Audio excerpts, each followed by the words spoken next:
Good afternoon, everyone, and welcome to the 10th Berwick Literary Festival. It's a gorgeous afternoon here in Berwick, and my name is Jackie Kaines Lang, and it's my great privilege to be here with you all this afternoon, and also to introduce Chitra Ramaswamy. Now, as Hi. well, hi Chitra, good to see you. I'm going to give you the big sort of intro now, I think. So, as well as an author, Chitra is a journalist and restaurant critic, writing for The Guardian and The Times Scotland.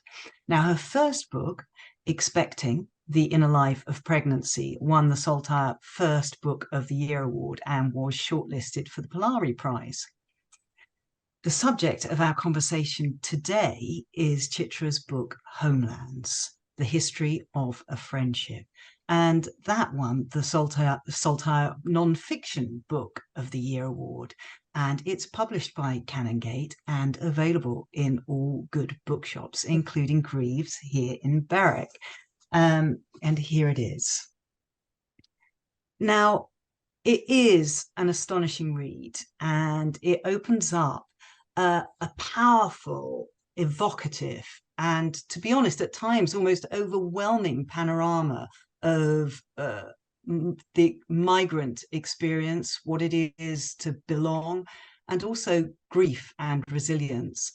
And bearing in mind what's happening all around the world today, I think, and particularly what is happening in Israel and Gaza, it really is a very apposite read.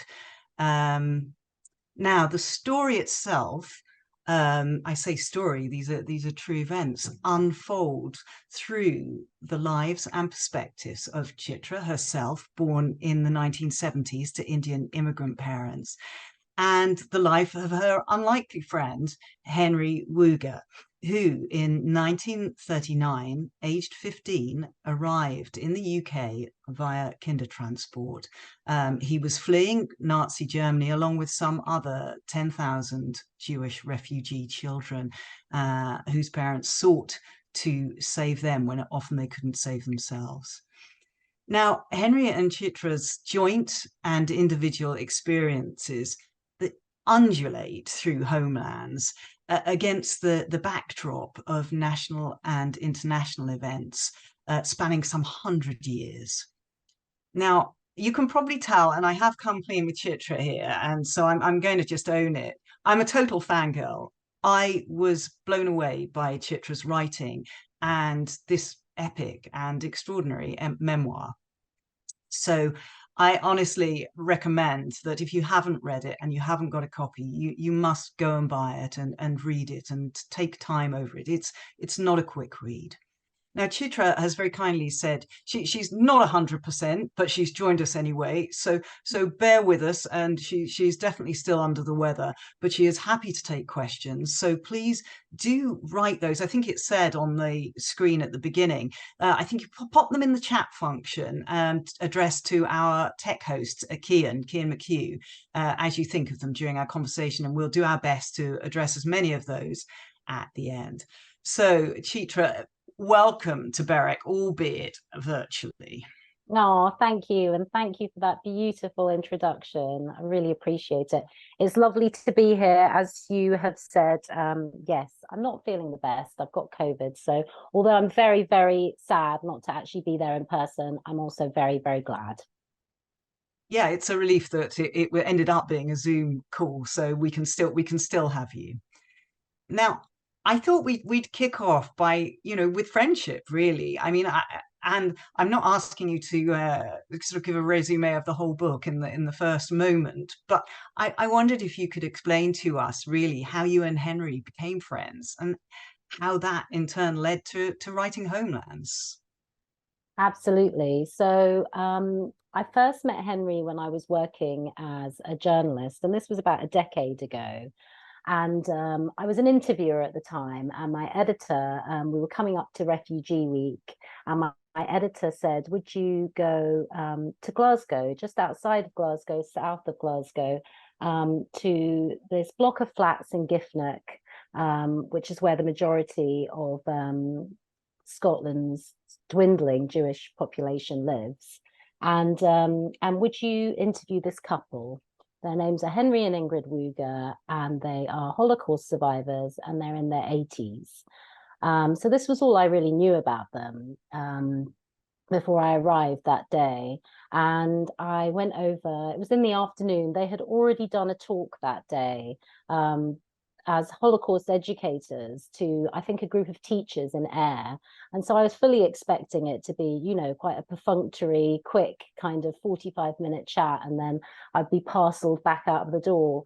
But no, I ended up staying for hours, and they fed me with their stories. And Henry went to this beautiful glossy mid-century cabinet in the house and opened the doors, and inside was this amazing archive of all the things that he had kept. And I just was completely blown away by them, even in that very first meeting. And I think what it was that we were discussing, you know, some of the worst atrocities known to humankind, of which they had been, you know, so directly affected in the most direct way possible.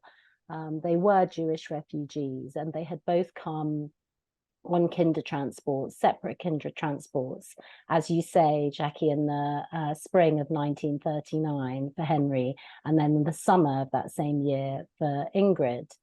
And they told me their stories, and many of which, by the way, I had never heard. I had no idea about. Very specifically, the fact that Henry, not long after he arrived as a kinder transportee, as an unaccompanied child refugee, that this same child that this country had offered refuge to was then interned in a series of 6 camps across Britain. And I felt that this was really a period of British wartime history that had been obscured, and that we simply had not told that quite complicated story. And so I walked back over the threshold of their flat that day. And I'll be honest, I don't think we talk about this in terms of friendship very much, but I fell in love with them. I remember sort of, you know, gliding out of there on wings and feeling quite changed by the experience. And they were just so warm. And as I said, they were talking about these terrible, terrible things, but there was so much laughter, and there was so much warmth, and there was so much kind of compassion. I just, from that moment on, had this kind of almost like a sort of moral imperative, really, to whenever I got the opportunity as a journalist, really, to start off with, I wanted to tell his story. So I started interviewing him, and have been interviewing him ever since. I've been interviewing him for 10 years now. It's funny, actually, because I was thinking that the book spans, you know, obviously, as I said in the intro, about 100 years of European history, and in fact touches on, you know, into more global history too. And I suppose, as well as being about your life and Henry's, I mean, the writing of it and the interviewing of for it has taken up great big chunks of it. So, I mean, how do you keep track of all of that? You talked about the glossy cabinet, and obviously Henry and Ingrid had and have a massive archive, but also it's moments, conversations, because even as you're writing, you're sort of creating it, if you see what I mean, by the very conversations. That's exactly right. And that was actually almost, it became a kind of structural or creative problem as the months and then years went on. And it slowly dawned on me that I wanted to write a whole book. You know, journalism just wasn't going to be a kind of a big enough canvas to tell this story. I needed more space and more time. And I think at the same time, the sort of the narrative in the public domain around refugees was getting smaller and meaner and more inhumane. And I felt like I had to do, not only did I have to do this, but I had to do it now. It was almost like an attempt to put out a kind of counter narrative that would be, you know, generous and expansive, and would be really about solidarity between 2 very unlikely people, you know, a brown-skinned daughter of immigrants and a white European refugee, and that there was something in that story that somehow went against the narratives that we were being fed in this country. And so I had these kind of, you know, all these parallel tracks running at the same time. I made a decision quite early on that I wanted to tell the story as it was happening. In other words, I didn't really want to shut out the present. I wanted to let it filter into the text, and that seemed so important because although it's a kind of historical story, you know, the story of the Kindertransport children, it's a very present one. And also, as I was interviewing Henry and learning more about his story, and he was also learning more about his story because he applied through a Freedom of Information request to the National Archives. He had always suspected that he had very nearly not got naturalization after the war. And he had these suspicions that he had even been investigated by MI5. And so he got this huge document in his, you know, when he was in his 90s, he found this out, that all of his suspicions were in fact true, and he very nearly didn't receive naturalization. And of course, all of this information started to drop at the same time as the Windrush scandal was breaking. And they seemed so sort of fused together in both history and in the present. I had to find a way to tell this story as it was unfolding. So that was a complete headache. If to be perfectly honest, it was very difficult. And I did, as you say, amass so much material, and I had to find a way to make it all kind of sit together with my Yes, own and those story as connected. well. Well, exactly. And Yeah. in fact, that's what I mean. In my introduction, I called it a memoir. But is that how you think of it? I think of it as a biography, a hybrid with memoir. So almost, I think I tried to start writing it as a biography, because I'm quite a reluctant memoirist, despite having written 2 memoirs. I always struggle to. I think I'm always as interested in withholding as much as delivering or giving. But it became very quickly apparent to me that the thing about this story, or Henry's story, as told by me, was the sort of the fact of, or the lens of our friendship. And if I was going to take on the responsibility of telling this man's story that I had actually no familial or historical or racial connection to, that was going to be the way into it. So it was almost, there was an investigative element, you know, why are Henry and I friends? What are the personal reasons for that, but also what are the historical reasons for that?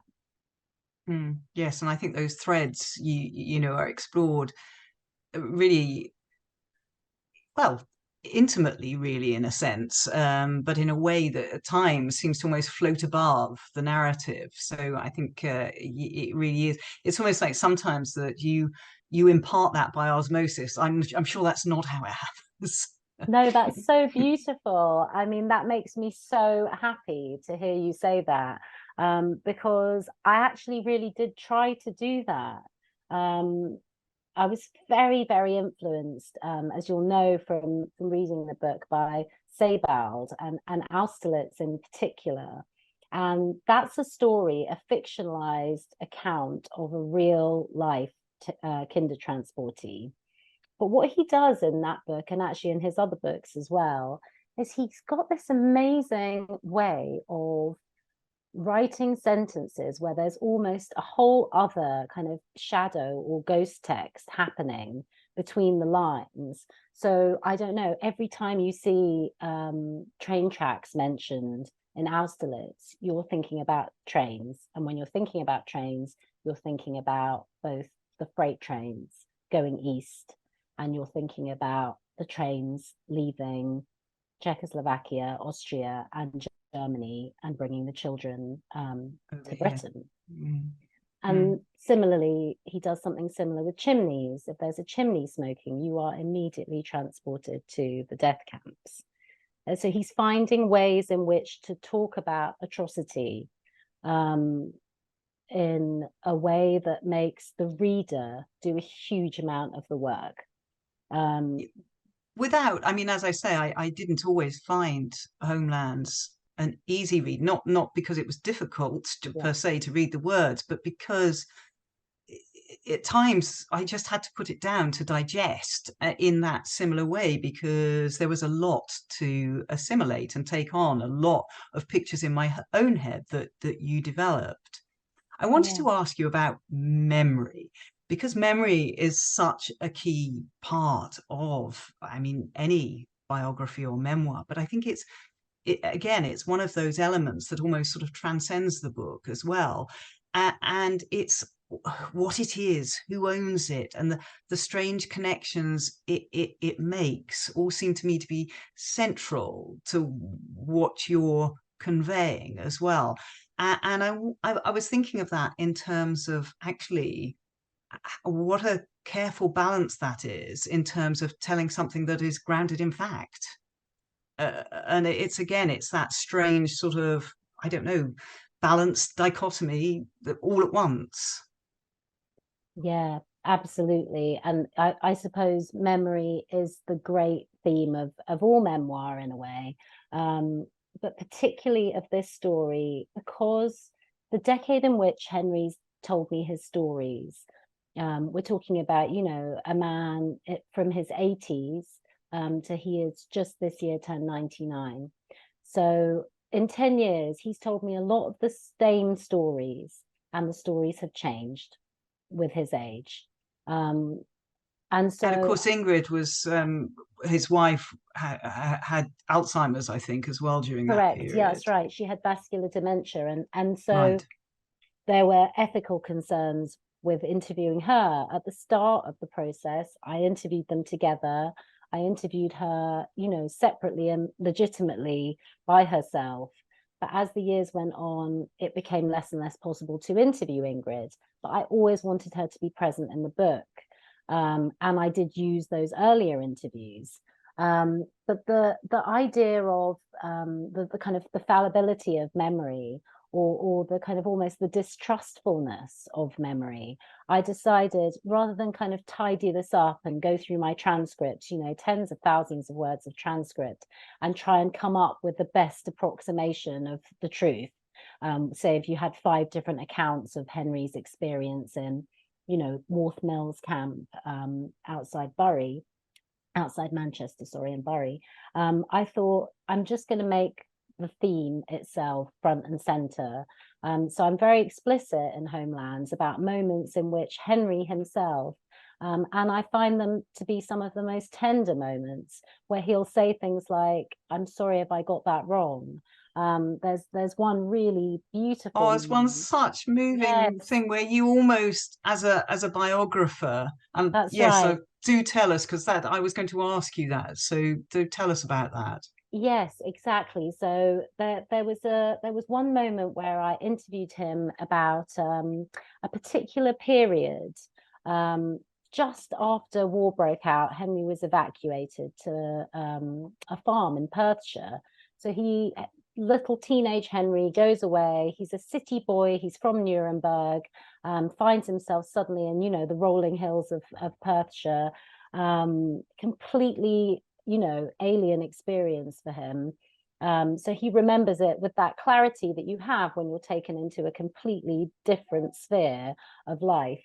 And he remembered being in Perthshire in various different places. He was moved around for a certain period of time, and then he ended up, for particular reasons during the war, he had to leave Perthshire and he had to return to Glasgow because he was a refugee. And I had found out that actually he had got the dates wrong, and it didn't really matter in the grand scheme of things, but it meant that he had returned to Glasgow at a different time, and we had a kind of back and forth sort of an argument about this, really, which was incredibly like awkward, because he was saying to me, no, no way, Chitra. I was definitely, you know, I remember being in Glasgow, I took my bike out and we went cycling, and, you know, I ate dinner on Socky Hall Street, and he has such good memory. He remembered these particular things.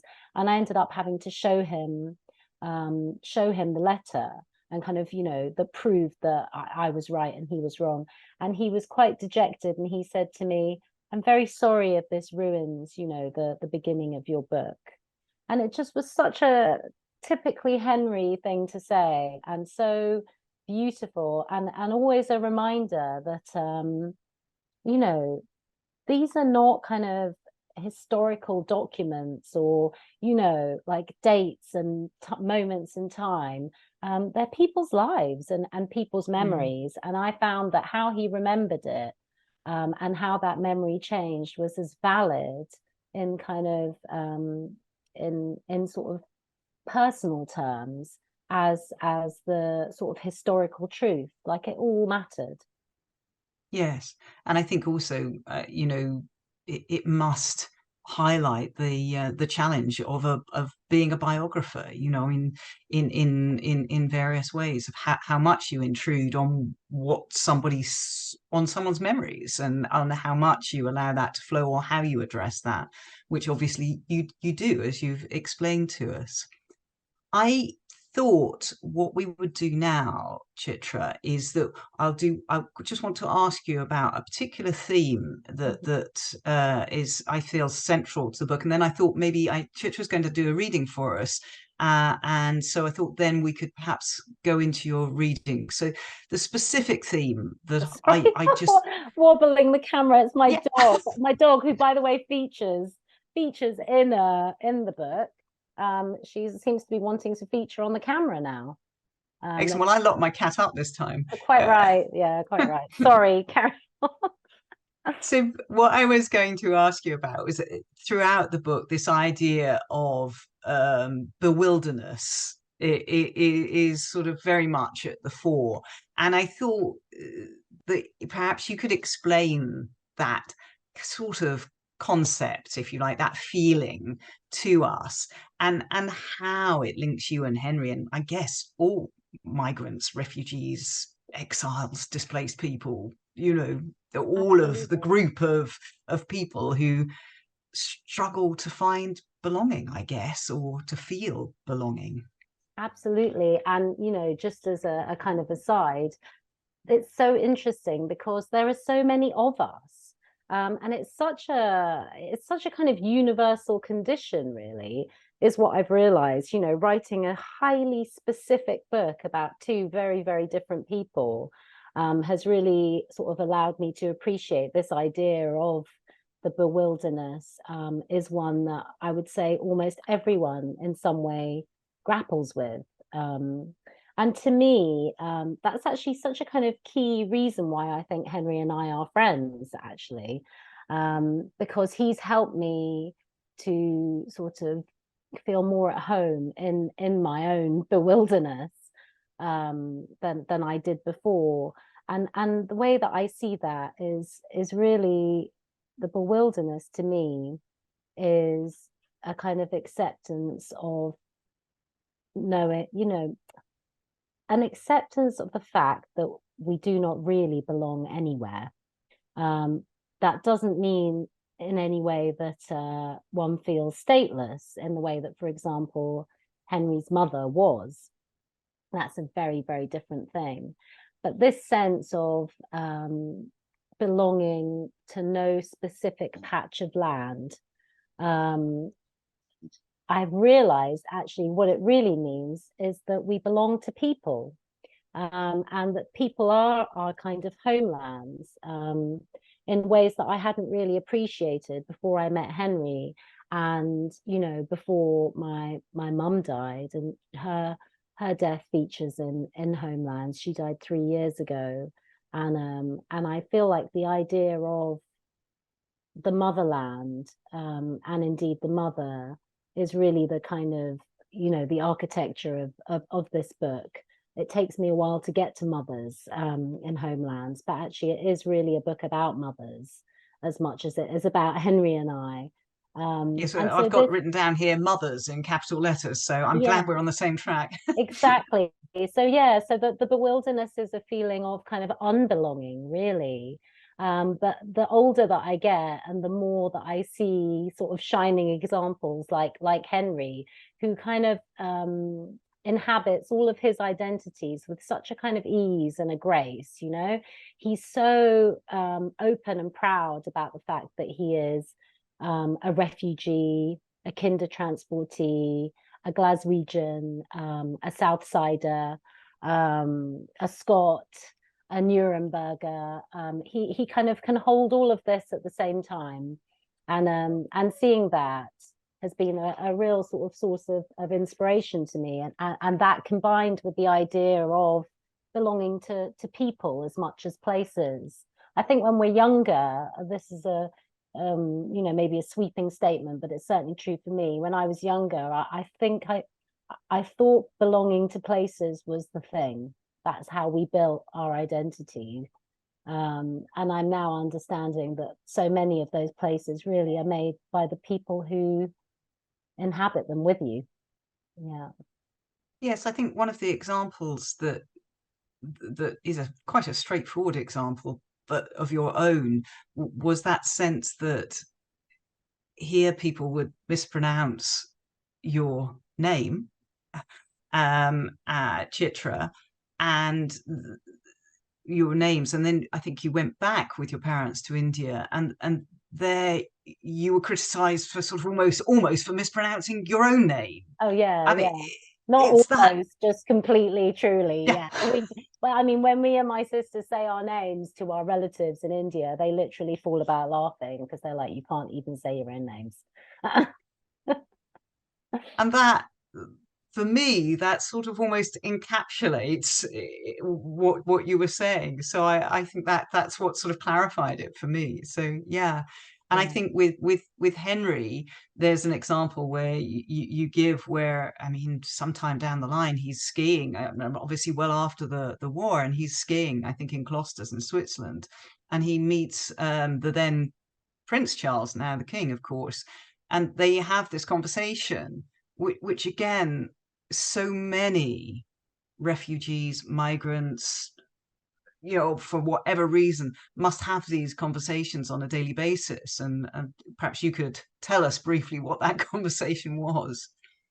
Yeah, well, it's funny that you should say that because that's actually the passage that I was thinking I might read out. Uh, Oh, well, shall we just go to it yeah, then? so maybe I should just read that out. I And it's think so. actually it's from because it's from the start of the book. And sometimes I really do like to read just from the very, very beginning of the book. And it's because really it contains this story that you mentioned, which is such a kind of perfect encapsulation both of what Henry is like his sort of his character and his, you know, he's obsessed with the truth, Henry. He feels like if something has happened a certain way, that's how you should tell it. It's what makes his kind of the fallibility of his memory all the more poignant because his whole sense of self is really built upon, you know, this is how it happened and this is why we must tell it. So when he starts to forget, I think that's very difficult for him. And then of course, as you say, it's all predicated on this question of, you know, the question of, you know, where are you from, but where are you really from, which is a question that, you know, has been much more kind of discussed in recent times than it ever was in the years when I was growing up. And actually, funnily enough, I've my relationship with that question has changed dramatically. I used to find it very irritating when I was young. I don't mind it at all now, actually, which is interesting. Of course, it can be extremely irritating when asked by the wrong person in the wrong way for the wrong reasons. But I even find myself being the asker of that question now sometimes myself. Okay, so this is from the prologue and it's called It's the Truth. It is easy to know the beginnings of things, but impossible at the time to see what exactly they begin. So I will start here on a recent Friday afternoon in the latter days of February, the day before Henry Wooger's 95th birthday, a staging post in a lifetime we sometimes call the twilight years. If a pin were to be dropped on a map, it would land on a lone and unexpected row of houses on the southern edge of Edinburgh, reached by an easily missed turn off the ceaselessly busy A road and hemmed in on the other side by the Pentland Hills, which over the centuries have acquired some of the stately character of the city they overlook. It's hard to conceive how this particular stretch of houses came to be built on the nub end of the hills, not that long after Henry was born, 1,000 miles away in Nuremberg. It's also impossible to imagine getting here on foot. As I cannot drive and am the daughter of lifelong non-drivers, my not driving has calcified over the years into a personality trait, like my love of a good laugh or Henry's notoriously sharp memory. The outcome is that I never know exactly how I get here. That is, until the car driven by my very much a driver partner, Claire, pulls up outside the house where Gillian, the younger of Henry's 2 daughters, lives, and we make the short, steep climb to the front door. In years gone by, before age put an end to it, Henry and his wife, Ingrid, would already be waiting outside to greet us by the time we turned onto the street, framed by the door, side by side, waving and smiling, dressed in the carefully chosen and cared for clothes of people who know how to live a good, stylish life. A photograph come to life, the kind you might find jumbled up with old postcards in a 50p box in a flea market. At the door, an affectionate but restrained hug would take place, the straight-backed kind reminiscent of so many fathers of a certain generation and their children. Then we would disappear into the house together. On this occasion, Henry's waiting for us in the conservatory, where a small afternoon tea has been laid out. The room looks directly onto the section of the Pentlands, which is home to Europe's longest dry ski slope. Skiing always makes me think of Henry and Ingrid. When I first met them, they were still taking to the slopes, by this time in their late 80s. Once, when Henry was in the spa town, Klosters, Switzerland, he found himself standing next to Prince Charles in the queue for the ski lift. I mean, Henry laughed. I was unsure whether his incredulity was about running into the Prince of Wales 1,200 meters above sea level, or the fact that he was standing in a queue. Henry, of course, said, "Afternoon, sir," and the heir to the British throne asked him where he came from, that polite inquiry that chases so many of us around the world. Whether formed in the mouths of princes or plebs, it always serves as a reminder, no matter where we happen to be or how benign the intention, that the possibility of our belonging here, or indeed anywhere, is questionable. Henry's reply in this case was Glasgow. But where did he come from before that? The prince probed, intrigued by Henry's strong German accent.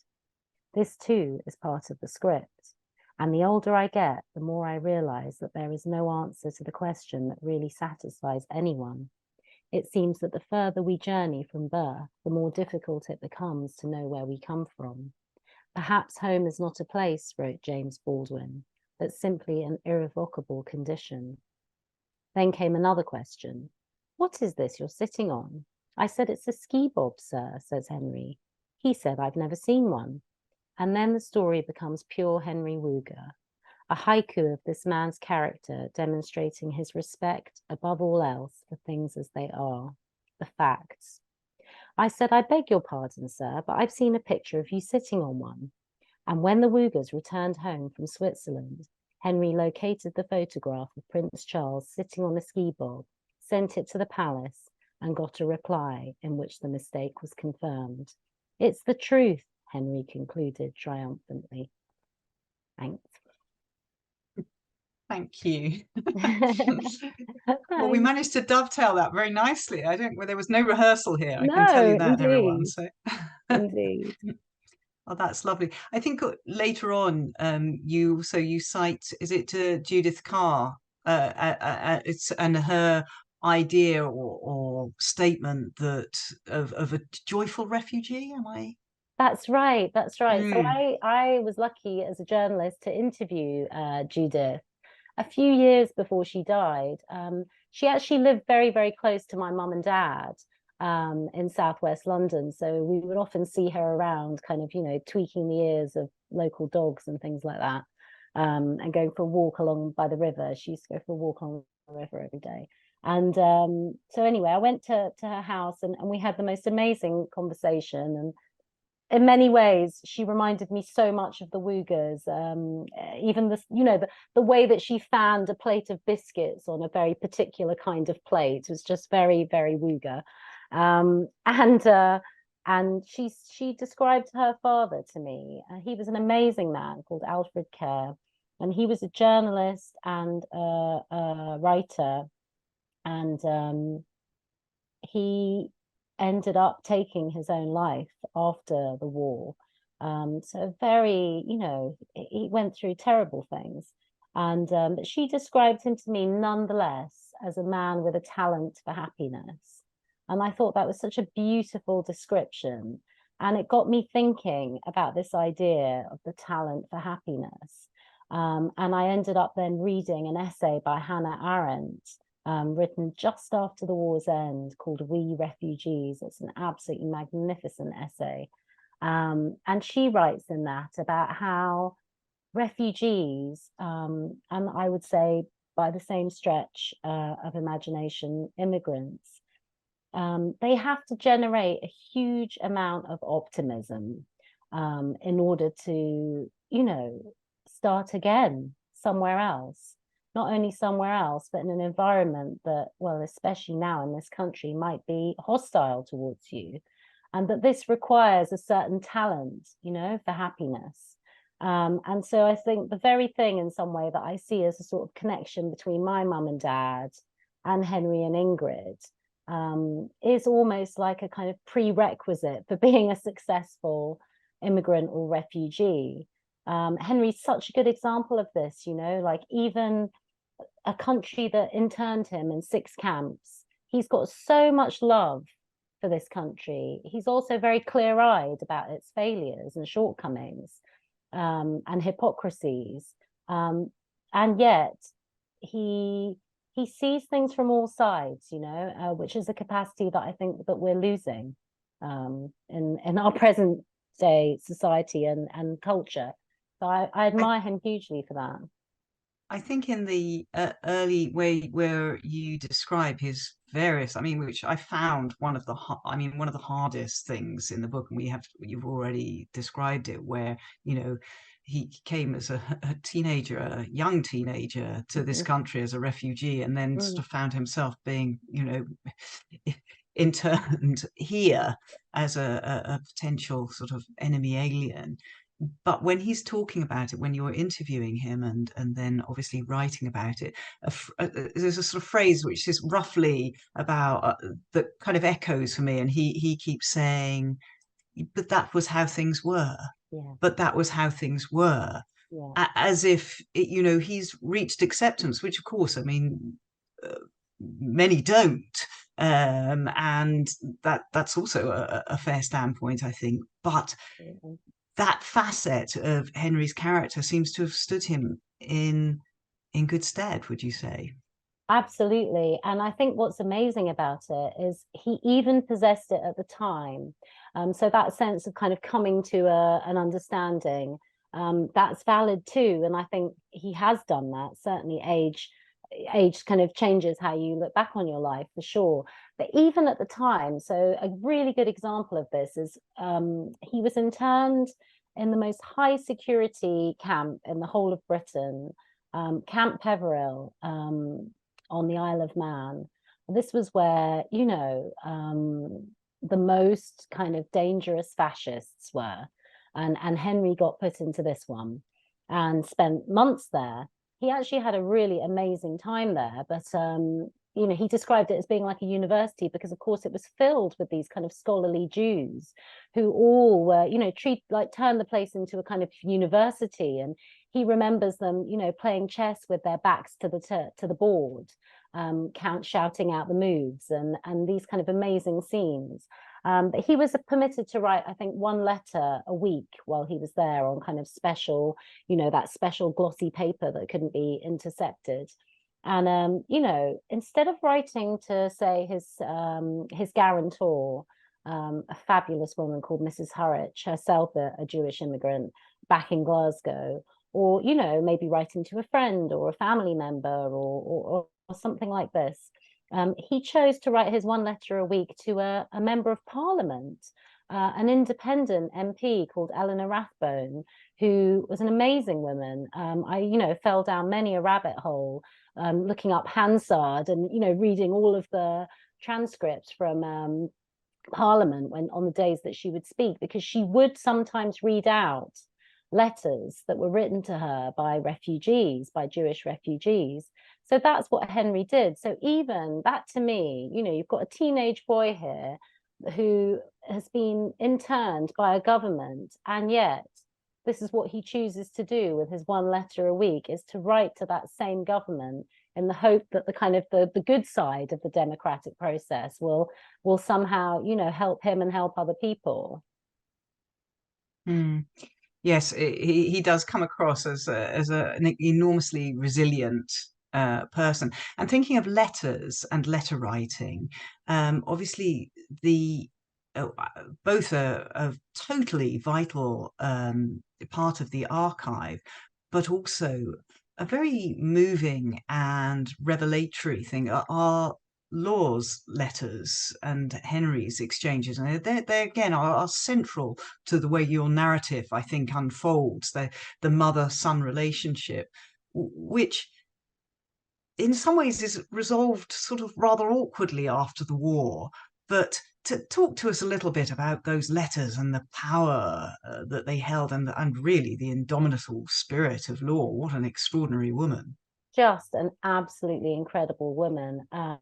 So this is Henry's mother, who survived the entirety of the war in Nuremberg with Henry's father, who it is a bit of a spoiler, but I'll say it nonetheless. But his father died of a heart attack during the war, which meant that Laura was then completely alone in Nuremberg, a Jewish woman on her own. I mean, it's a staggering thing that she managed to survive. And she did so by really staying in the basement with her typewriter for most of the time. And then in the very final weeks of the war, she was hidden by a neighbor in a nearby village. And then after the war, she returned to Nuremberg, which obviously had been completely flattened and had been kind of, you know, quartered up along with the rest of Germany by the Allies. And she wrote these astonishing letters, about 12, no, sorry, about 20 letters, which I got translated. And they were just the most incredible record of a grieving Jewish woman um, in the ruins of Nuremberg in the late 1940s, absolutely desperate to get a visa to get to her son in Glasgow. And it just so happened that I got these letters translated by a family friend at the same time as my mum was dying in London during the pandemic. And, you know, I'm one of the very unfortunate many who didn't get to really be with the ones that we needed to be with because of the lockdowns and everything, and because it wasn't safe. And those letters, reading those letters at this particular moment of crisis in my own life, a very, very different kind of crisis for sure, gave me so much. I find it astonishing sometimes the things that can help us can be so sort of seemingly unconnected to our lives, you know, because she actually died the month that I was born, in March of 1979. You know, we didn't even share kind of airtime on this earth.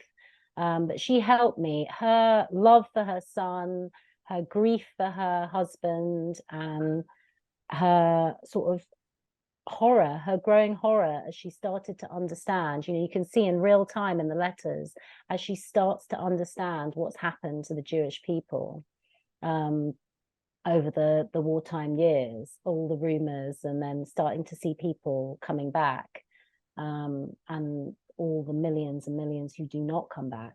I just found those letters just bracing and helpful. and she was a remarkable, remarkable woman. And it was very important to tell that story, which was not a very simple one of reunion between a loving mother and a loving son. Despite all of these things, I think what we really do need to acknowledge is that war is so overwhelming and awful and damaging that it was not possible. It was simply not possible for Laura to settle in Glasgow for all sorts of reasons, and be with her son. She had been through too much that he had not seen. He had changed too much. There was a kind of gulf between them. And I thought it was very important to tell that story, which kind of runs counter to these more sort of neat and tidy, sentimental narratives of people being reunited after the war and everything being okay, because it's very much not the case. And actually, I've spoken to a number of people afterwards who say that's exactly what happened with my grandmother, or she just couldn't settle, or they had to go somewhere else. I mean, for Laura, she ended up moving to America and she became a US citizen. Which opened a whole nother series of connections, which we don't probably have time to go into. But I am also just aware that to remind people that we're now sort of entering the last 15 minutes of our conversation. It's flown by for me. I hope it has for you. It has. So if you have got any questions, now would absolutely be the time to send them in, because otherwise we won't have time to look at them. And I was just thinking that one of the lines that really stood out for me, thinking about what you were saying about Laura, about Henry's dad, and just that a faraway death is a common feature of the immigrant experience. And I mean, obviously it happens for lots of people, but it is integral to that experience, isn't it? And that's what Henry found. It's what so many other people experienced then and experience today. You know, obviously your mum was in this country, but you experienced it with the pandemic, and it was heartbreaking for you. Absolutely. And any child of immigrants will have grown up in that space where, the call comes at a certain strange time. You are from the moment that you leave, you are worried that your parents are going to die and you will not make it back to see them. And of course, in the era in which, I grew up, and in which my parents, my dad came in the autumn of 1967, and my mum, then he went back. He had an arranged marriage to my mum in South India, and then he brought her back here in the early 70s. These were not years in which it was easy to pop back to India. It was so expensive. If somebody died or was dying, there were real questions as to whether you could go or not. So the break is so absolute, and the terror, I think, of the dying parent and not being there is such a kind of integral part of the psychology of the immigrant. It's up there with, how am I going to make these dishes with all the wrong ingredients? And it's like every immigrant will always say that winter when I arrived was the coldest winter ever known to humankind. And just certain kind of tropes, and the sort of terror of the parent dying is there. So I did have a kind of realization, because Henry, of course, I mentioned his father died of a heart attack during the Second World War, so he wasn't there. And there was a feeling, and again, it kind of goes back to this idea of the bewilderness and this feeling of, it's about solidarity, really. These are the feelings that kind of allow us to cope with very, very difficult situations. That sense of joining, a group of people. I realized when it happened, this thing that I had watched my parents go through, the loss of their parents in another country, to some extent, through completely different circumstances, it was happening to me now as well. Yes. We got a couple of questions here. Wonderful. Yes. Well, they're certainly not going to give you an easy time. The first one is, how do you explain the current wave of anti-Semitism in Europe? Oh gosh, yeah. Well, I mean, Yes, I think what I would say to that is there's no such thing really as the current wave. When you look back, even, over the last century, it's like it's always there. Anti-Semitism and racism, they are there and they bubble up to the surface and they come to the surface so frighteningly easy, which is why we have to all collectively work so hard to make sure that these things don't get enshrined in law and become kind of permissible at a level of a kind of governmental level. That's so frightening, and it can happen so easily, and we don't have to look far back in history at all, to see the most kind of egregious examples of that. And I do think, I've been speaking to Henry a little bit in recent days, and for a man like Henry, who is 99 now, and who arrived in this country as an unaccompanied child refugee when he was 15 years old, and thought that he would never see his mum and dad again, and indeed never did see his dad again. And of course, both him and Ingrid had family members who were murdered in the Holocaust. To see what he's seeing is absolutely heartbreaking, he had seen, because he was a Jewish caterer, a kosher caterer by trade, and Made a a chef. hugely successful business. Massively successful. And one of the things that I hear that has particularly upset him is he's seen quite a few kosher businesses and restaurants in London have been attacked, and Targeted. and I think he finds things like that just, he lived in Nuremberg in the 1930s. To see this coming back, or rather never having gone away, that's what I mean. It's always there, and it bubbles so easily to the surface. It must be heartbreaking. I think you cite Nehru's speech in the book where he talks about the past is over and the future is sort of beckoning, and then I think you sort of turn it on its head and say something like the past not over at all, but beckoning to us like the future. And in some ways that it's got all sorts of resonances, but I feel that that's very particular there. Yes. We got a slightly lighter one here for you. And that is, and I don't know if you'll feel able to answer this on behalf of Henry, is Henry a monarchist? I can answer that. And the answer is yes, he is. One of the many ways in which Henry and I differ hugely, because I am completely not. I'm an anti-monarchist. But yes, Henry, his kind of generation, and I have to say my parents as well. And this is very common for, immigrants from the Commonwealth. They are very, very pro Queen and Country, and their descendants are extremely anti. And these are one of the ways in which the first generation and the second generation have absolutely no truck with each other whatsoever. So my mum and dad, Christmas Day would always be get the Queen's speech on, and me and my sister groaning and refusing to watch. And 'twas always thus, the youth. Indeed. And it's always going to take different. And here's another one for you. What is Henry's view on the success of your book? Oh, he's been absolutely amazing. I mean, right from the start, when I told him I wanted to write a whole book about him, he said, you will have access to all my archive, to all my materials. He just let me in so wholeheartedly in every which way, to his family, to his archive, to his backstory, everything. And then as I wrote the book, I sent him the book chapter by chapter, which, goes against all of my journalistic instincts, which are, you never show anyone anything.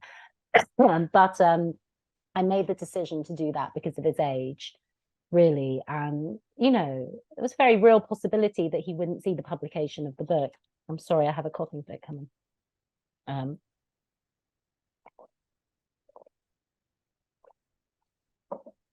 think I'm okay. Sorry, it's the COVID. Anyway, so basically, he's been completely behind it 100%, and it's just nothing but supportive and loving. That's fantastic. I'm going to let you have a good cough. I'm loath to ask you, we are so near the end of our session. I did want to ask you, if you're able to answer, which I'm sure everybody, whether they've read the book or not, just listening to you talk, would like to know how Henry is now. I mean, because 99, I mean, but you said you've been talking to him recently, and is he in reasonable health? I mean, obviously Ingrid died a little while ago now, and so he's got his two daughters. He does, and the two daughters have been very, very involved in the book as well, and our families are now just very, very connected. It's so lovely. He's doing well. He is very fragile now, though. Even in, Homelands, the hardback came out last spring, and Henry and I did some events together, which were absolutely amazing. How wonderful. They really were completely special, one-off, amazing events. And even, a year later, that has become not possible. So it's, this stage of things, excuse me, I'm sorry. At this stage, I think I'll just quickly go and get a cough sweet. Well, look, I think everybody will bear with us. Do you want one? We're literally 4 minutes away from ending, so I think we can safely say you have done valiant service, and I don't want to push you any further. I was going to ask you what you're working on now, so you could leave us with that before giving, but I feel like you've spoken enough, Chitra. I've kind of slightly lost the capacity to talk suddenly, but yes, I could definitely go and pop in a little sweet and come back. Well, if you'd like to do that, someone else has popped up a heavy question here for you, so we might just about have time for it. We'll see. So while Chitra sorts herself out a cough sweet, I'm feeling a bit guilty about asking her to do that and come back to us, but it is such a fascinating conversation. I hope you'll agree. I'm going to just remind you that this is her book, Homelands, and it really is a fantastic and important read, I think. So do get a copy if you haven't done. I'll also take the opportunity to remind you, as I say, this is the first full day of Berwick Literary Festival. Things have been going on in schools and a couple of events, and the event last night, but the weekend is spanning ahead. So as we're rejoined by Chitra, I'm going to just remind you that if you have not yet booked tickets for other events at the festival, then do have a look at the program on the website and get on with it, because I suspect that places are becoming limited. Welcome back, Chitra. Thank you. I did not get a cough sweet in the end. I had a swig of cough syrup. Okay, I thought you were going to say whiskey there for a minute, but fair enough. Maybe tonight. The question says, I think Henry would have been 17 in 1940. Why was he interned in the Isle of Man with Mosley, etc.? Very good question. So what happened was basically, as a refugee, when he arrived, he was writing to his mum and dad back in Nuremberg. But there was a phase of the war when the letters were having to travel to Germany they were going via Paris and they were going via Brussels. He had family both in Paris and Brussels. And they, at the time, were neutral territory, and that was possible. When that changed, the letters started to be intercepted. And it was then those letters were used as kind of incriminating evidence that Henry was corresponding with the enemy. So he was called up to the High Court in Edinburgh. There was these kind of wartime tribunals, emergency measures, basically, were used. It was a time of high paranoia, of course. It was, exactly. And so yeah, you had basically these tribunals that were set up, and they, within half an hour, basically charged him with corresponding with the enemy, basically because he was writing to his mum and dad. And he was branded a dangerous enemy alien, category A, which was the worst category. And that's why if you were a dangerous enemy alien, category A, you were interned in Camp Peveril on the Isle of Man. So once he had that kind of category, you know, he was no longer this kind of Jewish refugee boy who needed to be protected by the state. He was considered to be a very dangerous, yeah. And again, you would have to read the book, because there were a series of rather bizarre and weird kind of coincidences that also almost led to that classification of sort of strange, sort of half truths and half conversations that sort of led to it, which was probably symptomatic of the time, but also slightly symptomatic of life, I think. Yeah. Well, it is now 3 o'clock, which very sadly brings our conversation to an end, Chitra. And I just want to thank all of you who've joined us for this conversation. I hope you've enjoyed it as much as I have, and I hope that you have too, Chitra. Thank you so much. Thank you, despite obviously still being very under the weather, for joining us and for talking so eloquently about Henry, about your writing, and about just these two extraordinary stories. We'll have to wait and see to see what you're writing next, because we must release you back into the wild. So that brings our session now to a close here. Thank you very much, everyone. Enjoy the rest of the literary festival, and I look forward to seeing you around and about. Thank you so much, and thank you for your beautiful chairing. Thank you. Bye-bye. Bye-bye.